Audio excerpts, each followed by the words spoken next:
భారత్ మాతకి జై. ప్రపంచవ్యాప్తముగా సాక్షాత్ భగవంతుడు పుట్టి నడయాడిన స్థానం మన భారతదేశం. 64 కళలు కూడా ఇక్కడ వర్ధిల్లినాయి.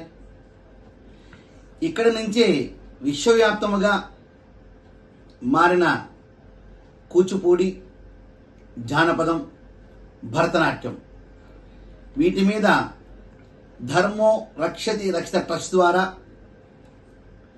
సనాతన నృత్య కళా విభాగ్ జేఏసీ అనే పేరుతో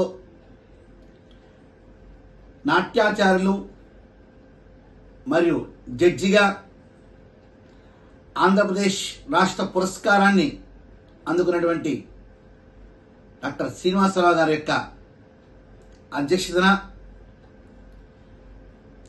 జూన్ నెల 5, 6, 7 తేదీలలో 3 రోజుల పాటు సబ్ జూనియర్స్ శాస్త్రీయ జానపద నృత్య పోటీలు, జూనియర్స్ శాస్త్రీయ జానపద నృత్య పోటీలు, సీనియర్స్ ఓపెన్ కేటగిరీ శాస్త్రీయ జానపద నృత్య పోటీలు జరుగుతున్నాయి.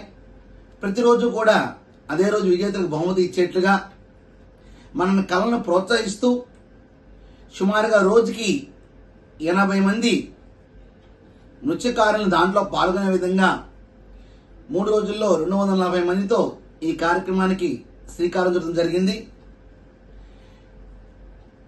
నృత్య కళాకారులందరూ కూడా నృత్య స్వరూపమైన ఆ నటరాజస్వామి యొక్క వేంచేసినటువంటి శ్రీ శైవక్షేత్రం కేంద్రంగా ఈ కార్యక్రమం జరగడం ఎంతో ఆనందదాయకం.